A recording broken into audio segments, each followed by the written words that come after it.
Hello, my name is Aiden Kiva. I'm a doctor of acupuncture and Chinese medicine, and I practice at Jade Mountain Wellness in Burlington, Vermont. I'm going to talk a little bit about the digestive system from a Chinese medicine perspective, and specifically how it relates with the mind. Chinese medicine is a system that is based on the understanding that everything that occurs in our body on a physiological level, physically, also has an aspect, it influences the aspect of ourselves, which is mental and emotional, and even spiritual. So I'm going to talk a little bit about the way that the digestive system is related to certain aspects of the mind and what this means. So the digestive system is associated with what's called the earth phase in Chinese medicine. Some might know this as the earth element. I prefer the translation earth phase or earth movement because element suggests something that's static and fixed, when really what earth means, it's a metaphor for a particular way that qi moves in the body. It's a particular movement of qi. And this particular movement of qi, when it's talked about in the body, is associated with the digestive system. When it's talked about in terms of the mind, it is associated with a particular aspect of the thought process. And this relates to when it's out of balance, it causes worrying and overthinking, too much pensiveness, too much circularity in the mind. When it is in balance, it can actually be a power for a real sense of nourishment, feeling nourished in the world. And this is really essential with the earth phase, the earth movement, is it relates to our ability to take in nourishment from the world. This is obviously the case with the digestive system, right? If we have a strong digestive system, we can process the food we take in, metabolize it properly, and distribute it through the body in order to nourish our whole system.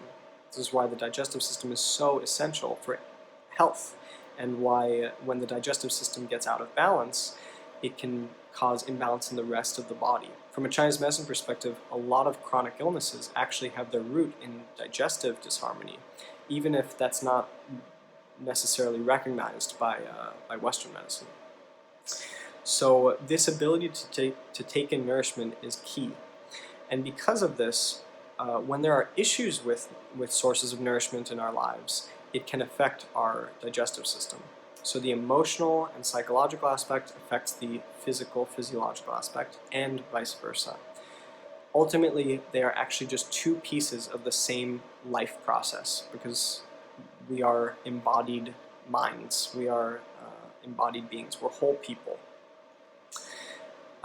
So if there are challenges with nourishment that comes from family specifically, the nourishment of a family structure, the nourishment associated with being at home, feeling nourished by our home, the nourishment of community, all of these things, even the nourishment of being on a healthy planet, having a connection with the earth. If there are challenges with these aspects of life, it will often impact the digestive system. And if our digestive system gets out of balance, it will often impact this aspect of our lives. This is tricky in our culture because in many ways our culture we're not all conditioned to emphasize or give priority to those aspects of life, the nourishment of community, the nourishment of family. We tend to live in a bit of a materialistic and individualistic culture where there's more emphasis given to status and money and achieving things. There's nothing wrong with those aspects of life, of course, but in our culture they are out of balance with these other aspects. And so many people have trouble with nourishment and have trouble accepting nourishment in their lives. This psychological aspect of having trouble accepting nourishment can have a profound effect on our physical health, and we can have trouble accepting the nourishment of food. Many people in our culture really struggle with food and have a complex relationship with taking in nourishment from food. And we can see this in so many patterns of disordered eating and food anxiety, and also clinical eating disorders like anorexia and bulimia and many others. This is a real challenge in our society on many, many levels, and from a Chinese medicine perspective, it is linked in, of course, with the state of our mind, which is linked with our digestive system. And Chinese medicine has many really valuable tools and frameworks for helping with this process of learning how to take in nourishment. This is the strength of Chinese medicine, is that we don't give one-size-fits-all treatments.